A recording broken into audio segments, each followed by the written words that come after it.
Salut les petits voyageurs, comment allez-vous aujourd'hui? On est parti pour une petite vidéo un peu détente, un peu plaisir, je l'avoue.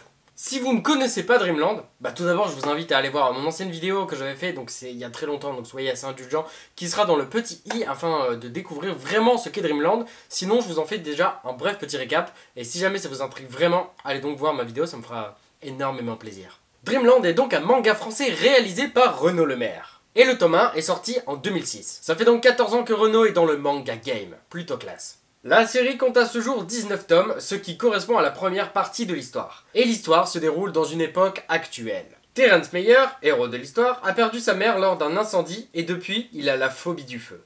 Une nuit, il arrive à vaincre sa peur et devient donc un voyageur avec le pouvoir du feu. Vaincre sa phobie dans Dreamland, donc quand on s'endort et qu'on va dans le monde des rêves, permet d'en avoir le pouvoir, parfois de manière vraiment bien pensée. Et on devient donc alors un voyageur.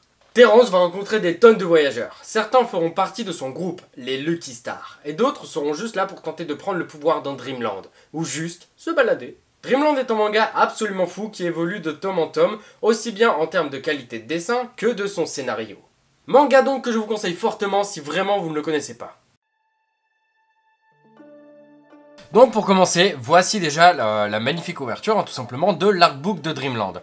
Couverture qui se trouve d'ailleurs être réversible, donc concept, idée assez originale, le fait qu'elle soit réversible c'est cool, mais personnellement je préfère quand même le côté, ce côté-ci, le côté classique de la couverture, tout simplement parce qu'il suit avec les couvertures des tomes de Dreamland. Et donc oui, vous pouvez noter que ceci, pour ceux qui ne connaissent pas un peu l'anecdote et l'histoire de Renaud vis-à-vis de cette image, bien évidemment, vous vous dites que c'est tout simplement dégueulasse. En fait, bah oui, déjà c'est dégueulasse, mais il s'agit tout simplement en fait du tome 1 de Renaud Lemaire, son premier tome de Dreamland qu'il a eu et qu'il a découvert et tout ça, où il était grave content. En fait, il me semble qu'il avait renversé de la bière dessus et du coup, le tome était un peu dégueulasse, quoi, gorgé d'eau et tout ça. Donc il s'est dit qu'au final, ce tome le suivrait partout à travers ses tournées et tout ça, et que voilà, ce serait son tome, un peu son porte-bonheur, son petit doudou et son petit truc qu'il prendrait toujours avec lui. Et donc, il a scanné tout simplement la page de présentation du tome. D'ailleurs, je vais vous montrer tout de suite ce que c'était à l'origine. Donc en fait, à l'origine, vraiment, c'est censé être ça, quoi. Et de ça, on arrive là. Mais du coup, il s'en sert toujours pour enlever l'encre qu'il y a en trop de ses pinceaux et tout ça quand tu fais des dédicaces. Donc voilà, en tout cas, petite histoire plutôt sympa. On arrive donc ensuite avec la carte de Dreamland et avec les différentes zones. Donc zones qu'on voyait à chaque fois de toute façon en dessous des couvertures de Dreamland, comme avec le premier tome, où on était vraiment au tout début. Et en fait, plus on avançait dans les tomes, plus on découvrait de choses, plus bien évidemment la carte s'agrandissait. Donc là, actuellement, on en est là. Est-ce qu'il y a encore des choses autour? Peut-être, peut-être pas, des îles supplémentaires. Je n'en ai aucune idée, seul Renaud le sait. Et donc ensuite on arrive avec la page où bien évidemment il y aura une dédicace, parce que bien évidemment dès que je rencontre Renaud je prendrai l'artbook pour me le faire dédicacer. Quasiment tous mes tomes d'ailleurs sont dédicacés, mais ça c'est un autre sujet. Le petit mot bien évidemment de Renaud comme à chaque début de tome que je ne lirai pas parce que il est un peu long, quoi, il est fat. Et on arrive tout de suite avec la présentation donc de ce qu'est Dreamland. Imaginez un monde improbable et féerique où tout, absolument tout est possible. Imaginez un monde si vaste que l'on ne lui connaît aucune limite. Imaginez un monde issu de vos rêves les plus fous, dans lequel votre esprit ne pourrait que s'égarer. Imaginez un monde irréel peuplé de créatures étranges et fantastiques. Imaginez un monde où seul votre esprit et ses divagations ont de l'importance. Ce monde est là, ce monde existe. Il s'appelle Dreamland. Donc bien évidemment, oui voilà, j'ai fait une petite intonation pour la petite lecture, mais donc page là, faite à l'ordi, colorisation faite à l'ordi, ça se voit immédiatement, mais avec des couleurs ultra pastel, ultra claires, et je trouve ça magnifique. Moi j'ai énormément de mal à faire des couleurs comme ça, j'ai un peu de mal à les choisir, à savoir où les mettre et tout, et ce que fait Renaud à chaque fois au niveau de ses illustrations, c'est dingue, même les pages en noir et blanc, les pages classiques qu'on retrouve dans le tome, quoi. Les illustrations sont totalement folles, on voit tout de suite des petites références par exemple à Oshabus et à d'autres créatures qu'on a pu voir dans d'autres choses. Bien évidemment, j'ai pas les références sur tout à chaque fois, mais c'est toujours dingue quand on découvre, tu dis putain mais ouais en fait il y avait ça, et si j'avais pas vu ce film pour X ou X raison, genre j'aurais pas pu avoir tout ça. Donc là on arrive avec le roi des rêves, donc une très très belle illustration, et les seigneurs cauchemars bien évidemment, et bah c'est magnifique. Les couleurs sont en harmonie, donc le rêve c'est plus clair, tu vois, un ton plus rassurant, et là c'est plus agressif au niveau en termes de couleurs et tout. Et... Non, Renaud a un talent incroyable, et j'adore ça. Du coup, la saison 1, donc là c'est la couverture qui a été refaite pour le tome 1 de Dreamland, parce qu'à l'origine la couverture c'était donc celle-ci pour les plus vieux d'entre vous, parce que maintenant les tomes avec les vieilles couvertures, les premières couvertures donc, et les tomes qui n'ont pas été retouchés par Renaud lui-même n'existent plus, hein, ou alors on peut la retrouver de temps en temps, mais bon après voilà, moi je suis content de les avoir parce que j'ai connu du coup Dreamland il y a très longtemps, mais pour les nouveaux arrivants du coup c'est vraiment les nouvelles couvertures comme ça. Mais voilà, petite anecdote également, si vous ne la connaissez pas. Donc on commence avec Terence, bien évidemment. Et je vous lirai à chaque fois chaque phobie, chaque nom de phobie et en gros ce que désigne la phobie. De façon à ce que vous compreniez un peu les personnages si vous ne les connaissez pas. Et puis voilà. Après je vais pas tout lire non plus, c'est plus un peu feuilleter et vous montrer les trucs. Surtout sur la première saison, donc avec le commencement de Dreamland. Parce que j'ai pas envie de trop vous spoiler non plus. Puis j'ai envie aussi de découvrir ma lecture en me posant moi-même... au coin de la cheminée que je n'ai pas, du coup je mettrai un faux feu de cheminée sur Netflix, je sais pas moi. Donc Terence, personnage principal de Dreamland, a la pyrophobie, peur panique et incontrôlable du feu et des flammes. Donc après on voit aussi les petits accessoires, le nom du groupe dans lequel il est, donc lui bien évidemment c'est les Lucky Stars, le niveau dans ce classement en fait dans les ligues.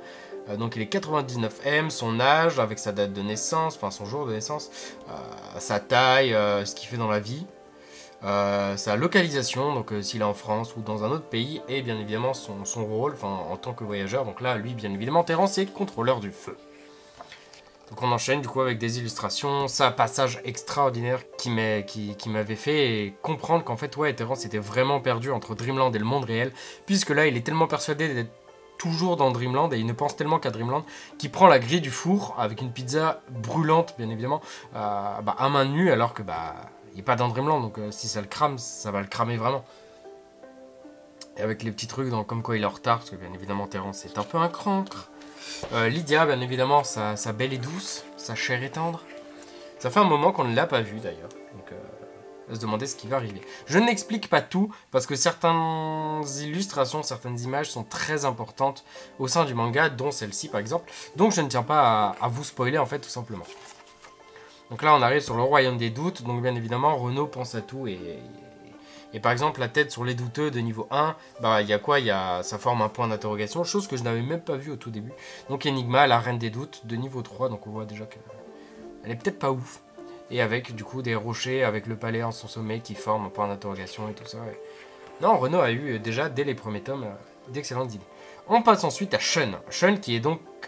l'un des personnages principaux également de Dreamland, que l'on rencontre dès le premier tome, que l'on ne voit plus après pendant un temps, qu'on finit par revoir de temps en temps. Et donc Shun est un peu le rival de Terence, puisqu'il a la cryophobie, donc peur excessive du froid et de la glace. Donc le feu, la glace, tu vois, ils sont un peu en opposition tous les deux. Et du coup, c'est un personnage aussi que j'aime beaucoup, que j'ai été ravi de revoir un peu plus fréquemment dans les derniers tomes, et que j'ai hâte de continuer à voir, parce qu'à mon avis il aura un rôle de ouf dans la seconde, pas partie, mais la deuxième, le deuxième gros arc de Dreamland, je sais pas comment expliquer, mais du coup avec des illustrations de Shun incroyables. Bon, malheureusement pour certains qui ne connaissent pas encore Dreamland, ça vous spoil, mais je trouve ça quand même ultra intéressant de voir tout ça. Parce qu'il a aussi colorisé quelques images qui de base ne le sont pas, je ne saurais dire lesquelles évidemment, mais il l'a fait pour certains trucs. Du coup on voit l'affrontement entre le feu et la glace. Du coup à mon avis Shun va être crucial à mon avis pour la fin de Dreamland. Donc là des illustrations de Terence avec sa maman, c'est un côté triste. Et là on voit par exemple petit clin d'œil à... je suis déjà perdu. Petit clin d'œil à Dragon Ball, voilà. Là on voit c'est Max et les Maxi Monstres, donc bien évidemment c'est un film magnifique que je vous conseille, qui est très intéressant et très bien pensé sur l'imagination d'un enfant et l'acceptation de beaucoup de choses. Donc voilà, Max et les Maxi Monstres, voilà, je glisse ça parce que Renaud l'a glissé aussi. Oh là là, Savan, il a la histiophobie. Si quelqu'un vous dit dans la rue, hey, j'ai la histiophobie, est-ce que vous savez ce que c'est? Bien sûr que non. Peur maladive des poissons et de tout ce qui s'en approche de près ou de loin. Donc voilà, de base, c'est vrai que avoir peur des poissons, tu te dis mais comment je peux créer un pouvoir? Et c'est là qu'est l'une des grandes forces et grandes qualités de Renaud. C'est un peu comme Luffy avec dans One Piece par exemple, c'est qu'on prend un pouvoir un peu banal et on le fait devenir ultra badass. Et bah là, Renaud fait un peu la même chose. C'est les phobies sont parfois bizarres, mais le pouvoir qu'il arrive à leur trouver est ouf. Et du coup, c'est juste génial à lire Dreamland, déjà rien que pour ça. Donc là, on voit par exemple quand il va dans la tour des poissons avec tous les poissons. Enfin, plein d'illustrations. Cette page-là, elle était magnifique. Le combat, quand il a... Bon, je vais pas dire ce qu'il a exactement, mais quand il est dans cette forme-là, était renversant et fou. Et ces pages couleurs, à chaque fois, ça me tue. Bon, Renaud, hein, avec son petit goût... Voilà, bon, c'est très intéressant à lire, Dreamland. Pas que pour ça, mais... voilà, c'est bien. On voit donc les invocations de Savane que je vais passer, parce que certaines apparaissent plus tard, donc j'ai pas trop envie que tout soit spoilé. Donc là on voit un peu tous les membres de Lucky Star, donc Terence, Eve, les trois zigotos en train de boire, Saba, Savane, Terence et Lydia, bien évidemment. Quand on est avec quelqu'un, souvent on se prend des trucs dans la gueule, c'est bien connu. Anecdote vraie, ça m'est déjà arrivé un bon paquet de fois. Terence et Lydia, quand... c'est un peu tendu.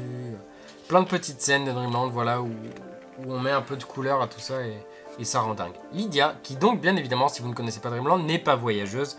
Et donc, n'est pas dans toutes les aventures de Dreamland. Elle est là, vraiment dans le monde réel. Et en soi, c'est un concept intéressant aussi.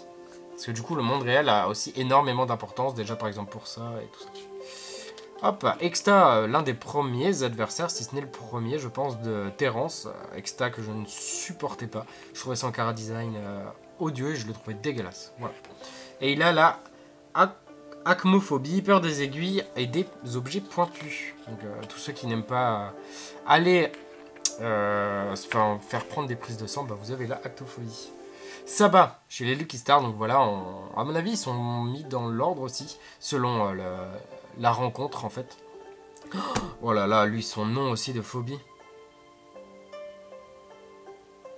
Tristaïdécaphobie, peur irrationnelle et excessive du nombre 13. Ok, nombre donc qui peut porter malheur ou bonheur selon les personnes. Pour moi, c'est un chiffre tout court. Genre, il n'y a pas de bonheur ou de malheur avec. Mais donc, ça va avec son fameux pinceau du destin. Ça va qui est l'un des personnages les plus drôles de Dreamland et les plus attachants aussi. Et donc là, on voit donc, par exemple les couleurs, selon la couleur qu'il utilise avec son pinceau, on voit les différentes pouvoirs que ça donne en fait, tout simplement. Cette page aussi est sublime. Oh là là. Là, je m'en souviens, il l'avait mis au dos du tome 3, je crois. Et en gros, il fallait retrouver certaines constellations et tout ça. C'est un jeu très drôle. Je sais que là, il y avait des saints, par exemple. Là, il y avait Bibi. Là, il y avait la tête de mort de One Piece. Mais après, je me souviens pas de tout, évidemment. Mais c'est les trois qui m'ont marqué et qui m'ont fait rire et que j'avais trouvé du premier coup. Après, on arrive avec certains trucs qu'on retrouve au dos des trucs de Dreamland. Ça, par exemple, c'est ce qui a été utilisé pour un mug. Mug que j'ai, il me semble que c'est celui que j'ai. Donc voilà, on arrive bientôt sur la fin de la partie. Eve, personnage extrêmement bien développé et très intéressante de Dreamland, ne serait-ce qu'avec son pouvoir en fait. Et donc elle a atélophobie, elle a l'atélophobie, crainte irraisonnée de la médiocrité et de l'imperfection. Donc le moment où elle arrive dans Dreamland et où on la découvre avec son pouvoir, c'est dans le tome 3. Sachez d'ailleurs que le tome 3 est le premier tome que j'ai lu de Dreamland.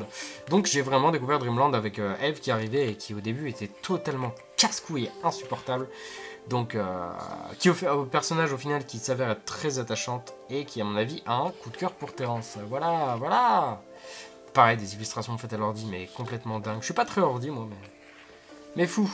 Donc là, on voit par exemple 2005, Renaud avait fait cette illustration et il s'est dit qu'il allait la faire tous les 3 ans. Ouais, 2005 à 2008, à 2012 et à 2019. Personnellement, je préfère quand même celle de 2012, je sais pas pourquoi. Enfin, certains personnages, genre Terence, je préfère celui de 2012, mais je préfère Eve de 2019. Bon, après les deux autres, globalement, j'aime les deux genres. Voilà. Jimmy, personnage aussi ouf que je kiffais, qu'on voyait beaucoup au début et qui est absolument monstrueux. Et il a ailourphobie, donc peur des chats et de tout ce qui s'en approche, ronronnement, les poils et tout ça. Félix, donc autre personnage, il a la métallophobie, peur morbide de toucher certains objets métalliques. Donc voilà, il fait partie des personnages très intéressants dans certains passages de Dreamland. Donc voilà, on arrive sur les différentes illustrations pour le tome 3, donc Chemin, qui était sorti le 16 mai 2007. Donc on arrive avec différentes illus, différents dessins, différents paysages. Junk, phobie inconnue. Ah bah yes. Personnage aussi qu'on voit tout de suite dans Dreamland et que je trouve génial. Hop, et on arrive ensuite sur d'autres illustrations. Celle-là qui est magnifique. Nouvelle anecdote, un jour Renaud avait dit, il me semble que c'est pas ici, mais qu'il avait envie d'avoir un arbre dans ses décors. Un arbre avec que des feuilles où ce serait des zizi. Et donc bah, c'est ce qu'il a fait. Il a fait ça et franchement je trouvais ça absolument dingue. On arrive avec Sylvia, qui était aussi absolument dingue. Il a l'acrophobie, peur disproportionnée du vide. Donc avec une aile un peu danger de démon, même si ça fait un peu plus dragon. Donc aigle et dragon, ou je ne sais quoi. Kane, qui a l'ophiophobie, peur irrationnelle des serpents. Ça se voit un peu avec son serpent. Enfin voilà, on va s'arrêter ici, hein, on va continuer à tourner les pages, mais on va s'arrêter ici tout simplement parce que bah, ça fait déjà un petit moment qu'on tourne, ça va déjà faire beaucoup pour vous, et puis c'est un peu histoire de découvrir le début, certaines illustrations. Il se trouve, mesdames et messieurs, que la vidéo devait sortir hier, mais je n'avais absolument pas fait l'outro, et je m'en suis aperçu en me faisant le montage, je me suis dit, hey, il manque complètement une partie là. Je vous invite donc à vous procurer l'artbook de Dreamland si jamais vous avez envie. En tout cas voilà, c'était une manière d'un peu de vous faire découvrir et que vous sachiez un peu ce qu'il y a dedans et de vous dire si c'était un bon achat ou non. Pour moi, je ne regrette rien. En tout cas, je vais continuer à le lire parce qu'il est magnifique. J'en ai fait une photo sur Insta pour vous dire à quel point il était fou, parce qu'entre temps, j'ai eu le temps un peu de lire l'artbook et d'avancer dedans. En tout cas, très belle découverte, je suis absolument heureux de l'avoir, absolument heureux qu'un jour Renaud ait pris le temps de faire un artbook, parce que ça a été long pour lui et ça se voit dedans qu'il y a mis absolument tout son cœur et toutes ses tripes et qu'il a fait ce qu'il avait envie de faire tout simplement par passion. Et donc je vous invite vraiment à découvrir Dreamland si ce n'est pas fait. N'oubliez pas qu'il y a toujours ma vidéo, l'une des premières, donc soyez quand même indulgents, de Dreamland, donc je la mets en description aussi également. Il y avait le i au début, mais elle est aussi en description si jamais vous êtes ici et que vous vous en souvenez. Si jamais vous êtes à la fin de la vidéo et que vous vous en souveniez plus, et ben sachez qu'elle est en description. Voilà. Je vous dis donc à très bientôt pour un unboxing de figurines, pour ensuite une vidéo sur tous mes achats et également une vidéo sur un manga français. Je vous dis donc à très bientôt pour de prochaines vidéos. Bisous sur les fesses.